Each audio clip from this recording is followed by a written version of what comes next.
कि मैं जिंदा हूँ, मैं साक्षात सामने खड़ी हूँ। मैंने कहा आप डेड घोषित कर रहे थे, आप जिंदा नहीं, यहाँ नहीं, एक इंसान जिंदा है उसे इन्होंने डेड कर दिया है, तो पता लगे कि मैं जिंदा हूँ और उन्होंने मुझे डेड घोषित किया है। आपके स्क्रीन पर अपने बेटे के साथ खड़ी महिला मर चुकी है और यही मौत अब इसकी परेशानी की वजह बन चुकी है और प्रशासन से अपील कर रही है कि मुझे फिर से जिंदा कर दो। जी हाँ, ये बिल्कुल सच है। सामाजिक मुद्दे पर बनी फिल्म कागज की कहानी की तरह इस महिला के अलावा यमुनानगर में 9 लोगों को कागजों में मार दिया गया है। इन सभी ने कोरोना काल में अपने परिजनों को खो दिया था, जिसके लिए मुआवजा दिया गया था और उसी मुआवजे के लिए इस महिला ने अपना नाम और आधार कार्ड बेटे के दस्तावेजों के साथ जमा कर दिया था। मगर नगर निगम के लापरवाह कर्मचारियों ने इस महिला को भी कागजों में मृत घोषित कर दिया, जिसके बाद हर जगह से सुविधाएं और सेवाएं मिलना बंद हो गई। तो महिला को पता चला कि सरकार के लिए वो मर चुकी है। मैंने अपने बेटे के नगर निगम में डॉक्यूमेंट दिए थे नॉमिनी के लिए, जो इन्होंने पेंशन वगैरह लगाई थी बच्चों के लिए 50,000 रुपये दिए थे, उसमें मैंने अपने डॉक्यूमेंट दिए थे नॉमिनी के लिए। तो इन्होंने क्या किया, मेरा आधार कार्ड नंबर इनके डेड में डाल के मुझे भी डेड घोषित कर दिया है नगर निगम वालों ने। मैंने 17 नंबर में डॉक्यूमेंट दिए थे अपने, मैंने नॉमिनी के रिगार्डिंग अपने बेटे का नॉमिनी के रिगार्डिंग के दिए थे। इन्होंने जो 50 बच्चों को दिए थे उसमें नॉमिनी के थे, तो उसमें इन्होंने मुझे मेरा आधार कार्ड नंबर डाल के डेड घोषित कर दिया मुझे। तो कोविड पेशेंट के 18 साल से नीचे वाला था उनका, तो उसमें इन्होंने मुझे नॉमिनी का डेड कर दिया है। तो पेंशन लगी हुई है, मेरी पेंशन नहीं आई, तो मैं पेंशन ऑफिस में गई तो वहाँ पे उन्होंने कहा पहचान पत्र में नहीं है। उसके बाद मैं अटल बिहारी सेवा केंद्र में गई, अपना आधार कार्ड नंबर डलवाया। उन्होंने कहा आप डेड घोषित कर रहे थे, यहाँ पे आप जिंदा नहीं हो, यहाँ पे ये शो कर रहा है। तो उसके बाद मैं वहाँ AD ऑफिस में गई, AD ऑफिस वालों ने हमें CM ऑफिस में भेजा। हम वहाँ गए, वहाँ भी हमारी सुनवाई नहीं हुई। वो कहते हैं मेरे बेटे की उनसे बात हुई, उन्होंने कहा इसमें हमारा कोई भी लेना देना नहीं, ये हमारा काम नहीं है, ये नगर निगम वालों से फाल्टू है, वो देखें। मैं कि ये एक दूसरे के ऊपर छोड़ रहे हैं, कोई भी रिस्पॉन्स नहीं दे रहा हमें। कि मैं सर मेरे सारे डॉक्यूमेंट डेड में आ रहे हैं, मैं जिंदा नहीं, एक इंसान जिंदा है उसे ये इन्होंने डेड कर दिया है। तो मेरे तो डॉक्यूमेंट सारे फेक हुए, मेरे सारी चीज़ें फेक मानी जाएगी, कल को ये फ्रॉड माना जाएगा। मैं जिंदा हूँ और मुझे डेड है। एक औरत को कागजों पर मरा हुआ घोषित कर दिया जाता है और वो अपने जिंदा होने का सबूत देती नजर आ रही है। यही है सरकारी सिस्टम का नया कारनामा। दरअसल महिला के पति की कोरोना के चलते मौत हुई थी, जिसका मुआवजा बेटे को मिलना था। उसे क्या पता था कि उसे कागजों में जिंदा ही मार दिया जाएगा। अब महिला अपने आप को जिंदा साबित करने के लिए सरकारी दफ्तरों के चक्कर काटते हुए नजर आ रही है। एक इंसान जिंदा, उसको आप कह रहे हो वो मरा हुआ है। ऐसे कौन सी इतनी बड़ी मिस्टेक किस हिसाब से हुई है इनसे? नगर निगम ने कैसे आधार कार्ड, जिंदा इंसान का आधार कार्ड नंबर डेड में डाल दिया? क्या मानते हैं किसकी गलती है ये?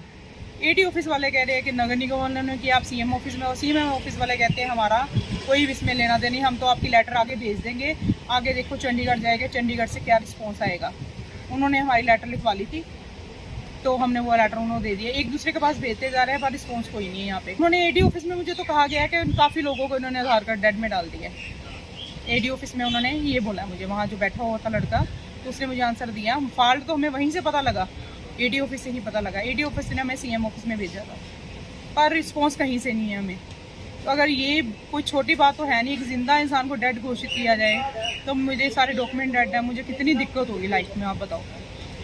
अब इसका मुझे सोल्यूशन चाहिए कि मेरे डॉक्यूमेंट क्लियर किए जाएं, मुझे ज़िंदा की जो भी है, ज़िंदगी के जो भी है, मेरे डॉक्यूमेंट को क्लियर करके मुझे दिया जाए।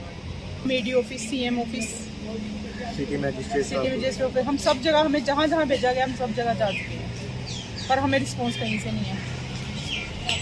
तो पता ही जस्ट ये 4 दिन पहले पता लगा, 3 दिन पहले पता, तो उसके बाद जस्ट हमने जाना शुरू कर दिया है, पर रिस्पॉन्स हमें कहीं से नहीं है। कोई अपनी गलती मानने के लिए तैयार ही नहीं है, वो कहता उसकी गलती, वो कह रहा उसकी गलती है, तो हम कहाँ जाएँ आप बताइए। इसलिए हमने न्यूज़ का सहारा लिया कि हमारा न्यूज़ में पता लगे कि मैं ज़िंदा हूँ और उन्होंने मुझे डेड घोषित किया है। CM ऑफिस में जो राजेश जी, वगैर जी और मिसेज डेथ मेरे हस्बैंड की हुई थी, तो उन्होंने बाद में मोदी जी ने स्कीम निकाली थी 50,000 देना, कईयों की इन्होंने पेंशन लगाई थी। मीडिया से अपील है कि मैं ज़िंदा हूँ, मैं साक्षात सामने खड़ी हूँ, मुझे इन्होंने सरकार ने डेड घोषित किया। कृपया करके मेरे मीडिया वालों से रिक्वेस्ट है कि मुझे जिंदा होने का प्रमाण पत्र गवर्नमेंट से दिलवाया जाए। फिल्म कागज में गांव का सरपंच एक डायलॉग बोलता है कि इस देश में राज्यपाल से भी बड़ा लेखपाल होता है। और उसके लिखे को कोई नहीं मिटा सकता। और यही आज भी हमारी व्यवस्था की सच्चाई है। देश भर के गांव देहातों में आज भी ज्योति की तरह न जाने कितने लोग जिंदा होकर भी मरे हुए लोग घूम रहे हैं।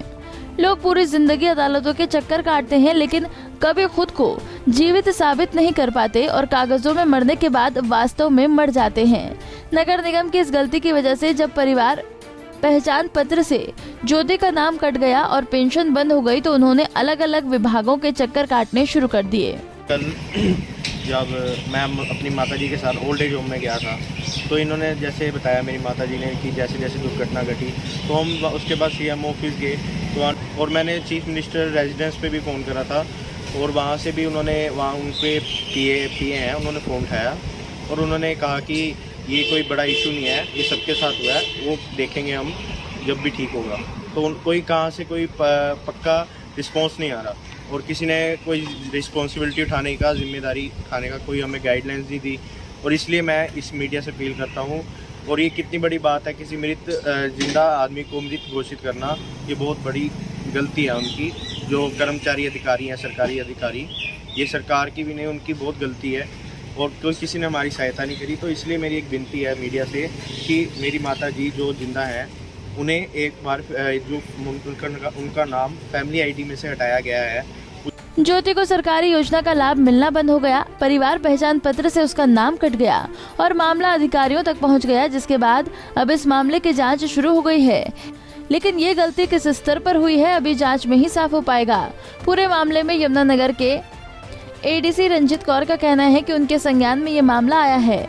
ये गलती civil surgeon office railway level पर हो सकती है और दस्तावेज सही करने की प्रक्रिया शुरू कर दी गई है। ऐसे 9 केसेस आए हैं जो जिंदा है, लेकिन उनको मृत घोषित किया गया है।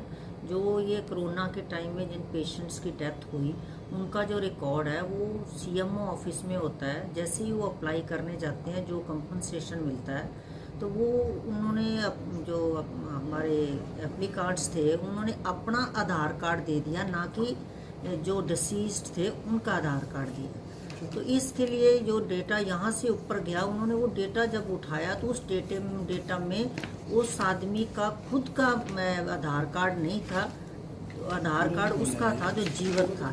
फॉर एग्जांपल, अगर मेरे किसी की डेथ हो जाती है और मैं उसके कंपनसेशन के लिए अप्लाई करती हूँ सिविल हॉस्पिटल में, तो मैं उसका आधार कार्ड ना दे के अपना आधार कार्ड दे देती हूँ।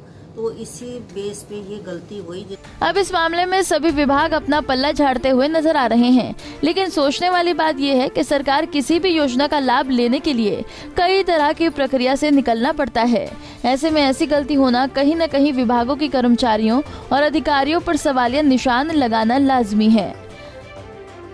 बहरहाल ये सच है कि आप कहीं भी किसी भी सरकारी काम के लिए जाएं तो कागज की जरूरत होती है। इन कागजों के बिना आपका कोई काम नहीं होता, लेकिन अगर इन्हीं कागजों में आपको मृत घोषित कर दिया जाए तो आप जीते जी कोई भी काम नहीं कर सकते हैं। यमुनानगर से सुरेंद्र मेहता, पंजाब केसरी टीवी। हमसे जुड़े रहने के लिए हमारे YouTube चैनल को सब्सक्राइब करें और नई वीडियो की नोटिफिकेशन के लिए बेल आइकॉन को दबाएं। अगर आप ये वीडियो Facebook पर देख रहे हैं तो लाइक जरूर करें और ज्यादा से ज्यादा शेयर करें। धन्यवाद।